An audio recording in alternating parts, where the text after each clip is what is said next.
চায়ের দোকানে বসে চা খেলেন, হোটেলে মাসের পর মাস থাকলেন, কিন্তু বিল পরিশোধ না করেই চলে গেলেন। রাজধানীর গুলিস্তানে এমনই একাধিক অভিযোগ উঠেছে জাতীয় নাগরিক পার্টি এনসিপির কয়েকজন নেতার বিরুদ্ধে। টং দোকানের মতো ছোট ব্যবসায়ীর কয়েক হাজার টাকা থেকে শুরু করে একটি আবাসিক হোটেলের প্রায় 12 লাখ টাকার বকেয়া, সব মিলিয়ে সামনে এসেছে একের পর এক চাঞ্চল্যকর তথ্য। এই অভিযোগগুলোর পক্ষে রয়েছে লিখিত নথি, বিল, ভিডিও ফুটেজ এবং সংশ্লিষ্টদের বক্তব্য। আমাদেরকে পরিচিত এনসিবি, এনসিবি ওনাদের পরিচিত না। গুলিস্তানের আবরার ফাহাদ অ্যাভিনিউ এলাকায় আওয়ামী লীগের পরিত্যক্ত কেন্দ্রীয় কার্যালয়ের সামনে বহু বছর ধরে ছোট্ট একটি চায়ের দোকান চালিয়ে জীবিকা নির্বাহ করছেন স্বপন।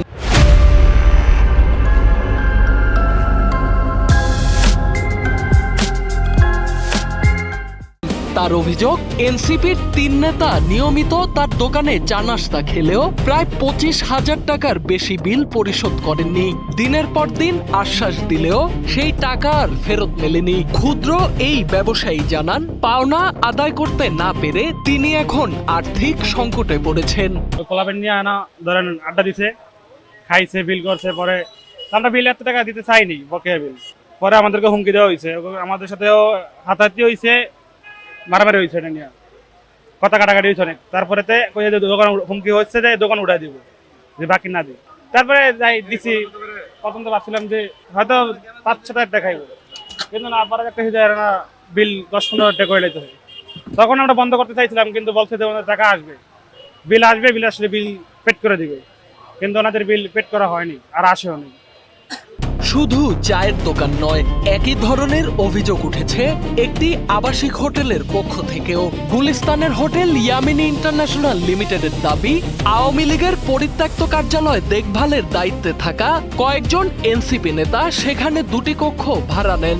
শুরুতে মাত্র 10,000 টাকা অগ্রিম জমা দিলেও পরবর্তী প্রায় 8 মাস সেখানে অবস্থান করে রেখে যান প্রায় 12 লাখ টাকার বকেয়া। হোটেল কর্তৃপক্ষ জানায়, বারবার বিল চাইলে তাদের বলা হতো দলীয় ফান্ড থেকে টাকা এলেই সব বকেয়া পরিশোধ করা হবে। তবে শেষ পর্যন্ত টাকা না দিয়েই তারা পালিয়ে যায়। এরা প্রথমে 3 জন মিলে একটা রুম নিছে। নিচে হলো নূরে আলম নাহিদ, SM শাহরিয়ার আর আরিফ সোহেল। দিন পরে এদের লোক যখন বেশি হয়েছে তখন এরা 7 তলায় ছিল, এটা 6 তলায় ছিল, 7 তলায় যায় 725, 727 2টা রুমে 6 জন করে। কিন্তু নর্মালি এরা 25-30 জন থাকতো। এরা হলো আওয়ামী লীগ অফিস সংস্কার করবে। তখন বিল যখন চাইতে গেছি তখন বলছে যে এখানে আমাদের পার্টির থেকে একটা ফান্ড আসবে, ফান্ড আসলে আমরা সমস্ত টাকা দিয়ে চলে যাব। ইলেকশন যেদিন হয়েছে 12 তারিখ ফেব্রুয়ারি, ওই দিনই ওনারা রাত্রেবেলায় পালাই গেছে। প্রায় আমরা বসতাম, বিশেষ করে শাহরিয়ার সাথে। এদের মধ্যে সাখাওয়াত আর রিফাত নামে 2টা ছেলে খুব প্রচণ্ড রাফ বিহেভ করতো স্টাফের সাথে। এরপরে ড্রিঙ্ক করতো, এদের রুমে মেয়ে লোক আসতো। এদের জীবনে প্রথম পয়সা পাইছে, এতকাল তো পয়সা ছিল না, তাহলে খাওয়ার অভ্যাস নেই, যার কারণে বমি করে একেবারে 2 দিন 3 দিন পর পর বমি করে রুম টুম ভরে বেলাইতো। এদিকে এনপিবির অনুসন্ধানে জানা যায়, ওই কক্ষগুলোতে এখনো পড়ে রয়েছে দলীয় বিভিন্ন কাগজপত্র, ব্যক্তিগত পোশাক সহ নানা সামগ্রী, যেখান থেকে মিলেছে আওয়ামী লীগের বিভিন্ন নেতাকর্মীর ফোন নম্বর। হোটেলের অভিযোগ অনুযায়ী সিসিটিভি ফুটেজে বিভিন্ন সময়ে বহিরাগতদের যাতায়াতও দেখা গেছে, এমনকি নারী নিয়ে আসার মতো ঘটনাও রয়েছে। পাশাপাশি হোটেলের নিয়ম ভঙ্গ করে গভীর রাত পর্যন্ত যাতায়াত, অতিরিক্ত লোকজনের অবস্থান এবং মাদক সেবনের ঘটনাও ঘটেছে। যখন ওনারা পরিচয় দিল যে ছাত্র সমন্বয়, তখন তো আমরা খুব সুনাম খুব সুন্দরভাবে আমরা রিসিভ করেছি, যে তাদের প্রতি খুব শ্রদ্ধা ছিল আমাদের। এবং তার 2 দিন পরে দেখলাম তারা 10,000 টাকা অগ্রিম পর্যন্ত দিল।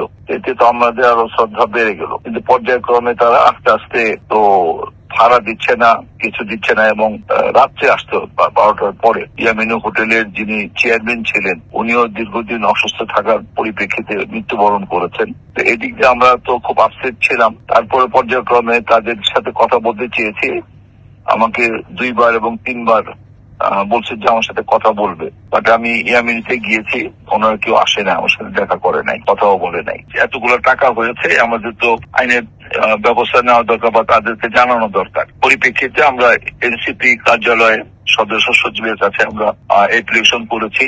সেখানে যারা যারা ছিল তাদের নাম দিয়ে তাদের কাছে জানানো হয়েছে, সবকিছু জানানো হয়েছে। অনুসন্ধানে পাওয়া হোটেলের নথি, রেজিস্ট্রার এবং অন্যান্য কাগজপত্র থেকে জানা যায় এনসিপির ঢাকা মহানগর দক্ষিণের সদস্য সচিব ইঞ্জিনিয়ার SM শাহরিয়ার, সাবেক কেন্দ্রীয় যুগ্ম সদস্য সচিব আরিফ সোহেল, সাংগঠনিক সম্পাদক সাদেক মির্জা সহ মোট 11 জনের নাম পাওয়া গেছে। অন্যদিকে গণমাধ্যমে প্রকাশিত তথ্য অনুযায়ী SM শাহরিয়ার অতীতে আওয়ামী লীগের সাবেক সংসদ সদস্য কাজী মনিরুল ইসলাম মনুর ব্যক্তিগত সহকারী হিসেবে কাজ করেছেন বলেও প্রমাণ পাওয়া গেছে।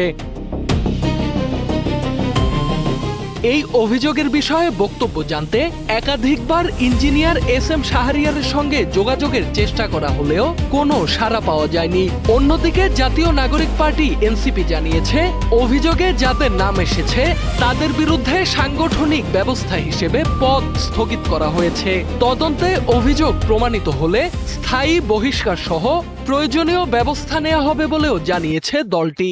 ওনাদের ব্যাপারে যে লিখিত অভিযোগটা এসেছে হোটেল মালিকের পক্ষ থেকে, সেটা পাওয়ার পরে আমাদের আহ্বায়ক আমি শৃঙ্খলা বাহিনীর প্রধানকে বলেছি এটা ইনভেস্টিগেশন করার জন্য।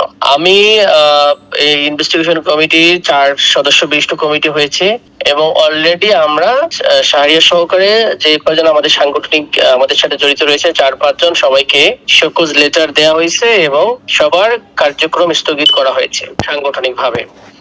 এবং অলরেডি আমাদের টিম ওনাদের শোকজের জবাব এবং মৌখিকভাবে আমাদের সাথে জবাব দিয়েছে।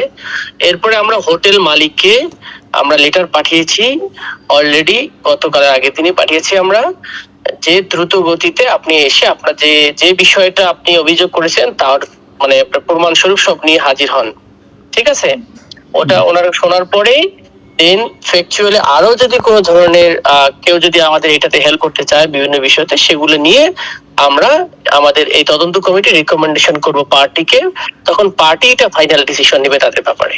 চায়ের দোকানের কয়েক হাজার টাকা থেকে শুরু করে আবাসিক হোটেলে লাখ লাখ টাকার বকেয়া, সব মিলিয়ে অভিযোগের তালিকা বেশ দীর্ঘ।